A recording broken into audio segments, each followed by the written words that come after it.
Alors bienvenue dans cette nouvelle vidéo. Aujourd'hui nous allons aborder un sujet qui concerne la mémoire du surdoué. Alors contrairement à ce qu'on pourrait penser, c'est pas un sujet super intellectuel dans le sens où il ne s'agit pas de sa mémoire de travail. Autrement dit, ce n'est pas non plus la mémoire. Je ne parle pas de la mémoire que l'on a par rapport à une étude scolaire, par rapport à une rétention d'informations. Purement intellectuelle. Justement, la mémoire du surdoué est particulière. Alors, qu'est-ce qu'elle a de si particulier? Eh bien, premièrement, la mémoire du surdoué est focalisée sur des événements, sur du ressenti, sur du sentiment. Euh, donc, ce qui est typique donc, dans la vie du surdoué, parce que enfin, ce qui m'intéresse, c'est plutôt l'impact que ça a sur sa vie en général, sur son existence. Le surdoué, lui, va avoir une façon de fonctionner qui est différente des autres, aussi au niveau de la mémoire. Pourquoi? Donc c'est quelqu'un qui est hypersensible, donc qui va être marqué par ses sentiments. Évidemment, plus vous avez de sentiments, plus vous allez en fait marquer la mémoire du surdoué. Ce qui peut être aussi vrai pour des personnes qui ne sont pas surdouées, hein, qui sont sensibles, qui vivent en fonction de leurs émotions. Donc ça signifie qu'un surdoué, il peut se souvenir de choses très anciennes. Quand il était tout petit, il peut avoir des souvenirs très précis, ce que les autres en fait ne comprennent pas. Si par exemple, je prends un exemple personnel, si j'explique quelque chose qui s'est passé quand j'avais 2 3 ans, ma mère va me répondre mais non, tu peux pas te souvenir de ça, c'est impossible. Alors que si je l'explique, c'est bien que je m'en souviens. Euh, et à mon avis, ça crée quand même une certaine tension parce qu'évidemment, les faux pas de nos parents, de notre entourage, etc., quand on est enfant, ils pensent peut-être oh, ben, je me suis énervée cette fois-là, mais dans quelques années, elle s'en souviendra plus, donc c'est pas très grave. Et en réalité, pour un surdoué, c'est pas du tout le cas. Le surdoué se souvient très bien de tout ce qui lui est arrivé enfant, enfin de tout, en tout cas, il se souvient mieux que que les autres personnes. Si on m'explique une chose qui s'est passée il y a 10 ans, il n'y a pas de problème. Je saurai en détail le raconter. Je sais ce qui s'est passé, donc on ne pourra pas me dire, mais non, il s'est passé autre chose. Donc voilà, donc ça fait partie de l'existence du surdoué, c'est-à-dire que le surdoué, il va être en relation avec tout ce qu'il a vécu avant, il va être en relation avec l'entièreté de son histoire en fait. Tandis que les autres personnes, je veux dire les normopensants, souvent ils vont vous dire oh oui mais ça c'est trop vieux, moi je me souviens plus comment ça s'est passé. Et ce qui peut être bizarre d'ailleurs pour le surdoué qui lui se souvient particulièrement bien quand il rencontre quelqu'un il va lui dire ah tu te souviens ce qu'on a vécu là, c'était chouette et tout, je me souviens de toi, on a été là, on a fait ci, on a fait ça, tu m'as dit ça, etc. Et l'autre va vous répondre ah bon, mais en fait je me souviens plus quoi. Donc là, c'est forcément frustrant parce que on a l'impression que la relation n'est pas aussi importante pour l'autre que pour nous, alors que c'est pas nécessairement le cas. Mais le fait de ne plus se souvenir, c'est vrai que c'est particulier. Puisque nous, on se souvient du début à la fin de tout ce qui nous est arrivé, de toute façon, dans les grandes lignes, ça c'est certain. Forcément, on remanipule aussi un peu notre histoire dans le sens où on va réinterpréter les choses, on va les réanalyser, etc. Et peut-être que c'est ça qui fait aussi fonctionner davantage la mémoire et qui l'entretient davantage. En tout cas, toujours est-il que la différence entre un surdoué et un non surdoué, au niveau de sa vie, va être que les anciennes blessures, etc., vont être bien en mémoire et les joies également. Les personnes qu'on va croiser, on va se souvenir très bien d'une personne qu'on a connue ou qu'on a même à peine connue il y a 5, 10, 20 ans d'ici. Tandis qu'une autre personne ne va peut-être pas nous reconnaître, ne va donc pas s'arrêter dans la rue pour nous dire bonjour, etc. Donc ça c'est particulier aussi, c'est un fonctionnement qui est différent. Voilà, je pense que ça peut être à son avantage comme avoir des inconvénients, puisque si on se souvient de choses positives, etc., même de gens positifs, mais qu'eux ne s'arrêtent pas dans la rue, ben, ça peut être un peu frustrant, puisque nous on se souvient d'eux. Et ne pas avoir marqué l'esprit de l'autre au point nous avons notre esprit marqué, c'est sûr que c'est particulier aussi. Maintenant, ce qui est intéressant, c'est que quand on a besoin de s'analyser Donc je pense que la capacité de résilience est peut-être liée aussi à ce phénomène de mémoire qui est dans le temps, qui perdure dans le temps, et qui fait d'ailleurs que quand on a un enfant en face de soi ou un adolescent en face de soi, on va avoir l'impression d'être toujours enfant ou d'être toujours adolescent. Un sur deux n'est pas seulement un adulte, c'est aussi un enfant, c'est aussi un ado. Et il va peut-être avoir plus de facilité justement à se souvenir des difficultés de l'adolescence et à mieux comprendre justement les adolescents et les enfants. Donc ce qui est quand même un avantage pour d'un point de vue relationnel.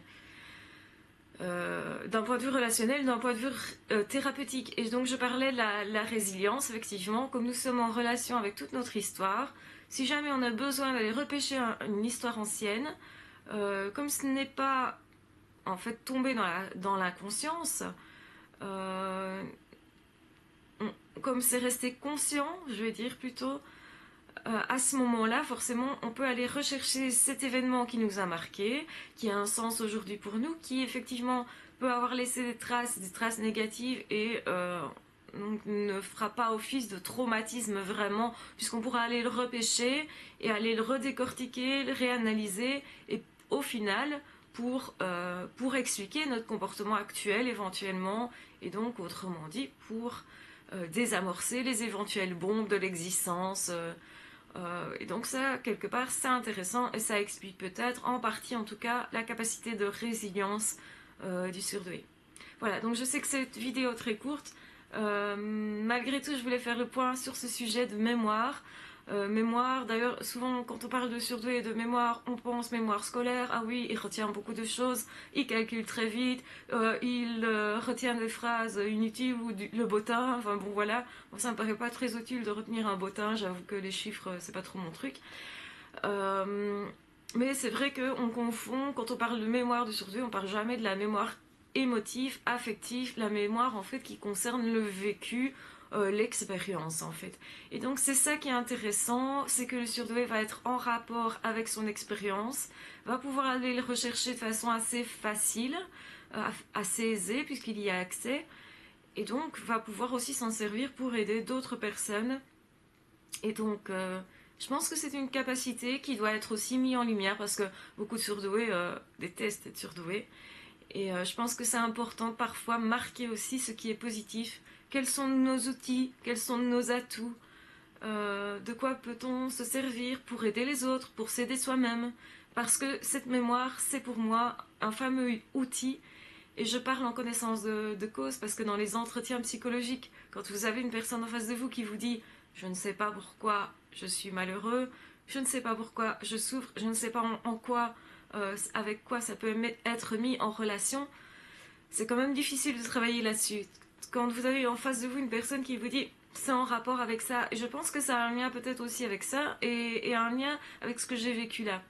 Et c'est d'ailleurs ce qui perturbe les psys qui ne connaissent pas la surdouance, c'est qu'ils pensent quand ils ont un surdoué en face d'eux, mais qui n'en ont pas conscience, que la personne avance puisqu'elle fait des liens. Mais en fait, ces liens-là ne sont pas thérapeutiques dans le sens où, enfin, c'est pas suffisant. Ça peut être thérapeutique, mais c'est pas suffisant. Dans le sens où c'est pas parce que vous faites des liens avec votre histoire que vous avancez nécessairement. Pour une personne normale, oui, qui n'avait pas fait les liens, oui, effectivement, il y a une évolution.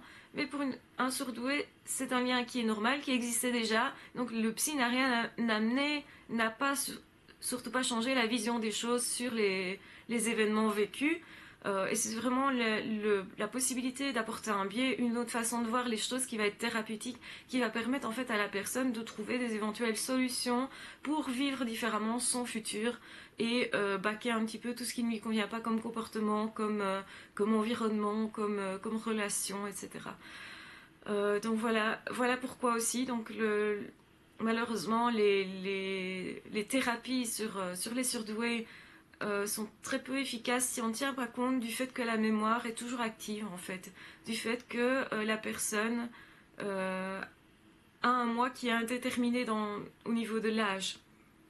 Moi j'ai beaucoup aimé cette idée que quand vous êtes à l'intérieur de vous, vous n'avez pas d'âge. L'âge n'est qu'extérieur, n'est que physique pour le surdoué. Et je pense pour une autre personne aussi, parce que quand vous réactivez certaines choses, on peut tout à coup retrouver un petit enfant, etc. Mais pour le surdoué, c'est davantage plus marqué parce qu'il reste en relation avec tout ça. Je pense qu'il est davantage, il a moins tendance en fait à aller baquer les choses dans son inconscient et à continuer de vivre un peu plus comme une autruche, on va dire, puisque mettre un traumatisme dans l'inconscient, bah, c'est thérapeutique, ça aide à ce moment-là. Mais à un moment donné, il va quand même falloir traiter ce problème qui est resté sous-jacent. Pour une personne, je veux dire, normalement pensante, on va aller rechercher dans l'inconscient la problématique, le ressortir, la faire émerger pour justement travailler dessus et en finir avec ça. Tandis que pour une autre personne, donc une personne qui est surdouée, il ne s'agit pas de faire ressurgir de l'inconscient parce que justement c'est toujours actif dans la vie de tous les jours, c'est toujours là, c'est toujours quelque part en tout cas dans la mémoire et quelque part beaucoup plus accessible. Et ça effectivement c'est intéressant au niveau thérapeutique, au niveau thérapie, parce que vous avez une facilité quand même à aller récupérer les choses et ça explique peut-être partiellement aussi la résilience du surdoué, la capacité de se remettre plus facilement de certains événements traumatisants, de certaines douleurs. Et le fait aussi, ce qui explique la résilience, c'est bien évidemment que le surdoué a vécu des choses à répétition désagréables, des rejets, des choses peut-être plus dures finalement que les autres personnes. Et donc ça lui a donné la capacité de voir comment on s'en sort, de trouver plus d'outils, de se récupérer plus vite, donc c'est-à-dire de mieux se redéfinir après un choc, de savoir mieux récupérer ce qu'il était avant, puisque c'est resté dans la mémoire. Cette personne qui était avant reste toujours active. Et donc c'est pour ça un surdoué est à la fois un enfant, un adulte, un ado, et comprend davantage peut-être plus facilement les ados, adultes et enfants en fonction des périodes de vie qui ont été vécues et comprend certainement mieux les traumatismes aussi, les douleurs à répétition, les rejets, la manipulation, etc. Je pense que c'est du fait du vécu. Plus on a vécu de choses douloureuses, plus forcément on a appris à s'en remettre, puisque si on est toujours là pour vous parler, c'est forcément qu'on s'est remis de tout ça, qu'on a appris à vivre avec. Donc voilà, je pense que cette vidéo est assez longue, je ne dis pas qu'elle est complète à 100%. Comme toujours, je reviendrai sur certaines remarques en vidéo que l'on me fait pour améliorer les sujets qui sont abordés. En tout cas, je vous souhaite un très bon début de journée puisque pour l'instant il fait encore noir, donc on n'est pas encore les gens ne sont pas encore très réveillés. Il est 6 h du matin pour être précise dans l'heure. Et donc voilà, j'espère que vous avez aimé cette vidéo et si vous l'avez aimée, vous pouvez la partager. Sinon, comme d'habitude, vous ne likez pas, vous ne partagez pas. Et je vous souhaite en tout cas une très bonne journée et une très bonne semaine.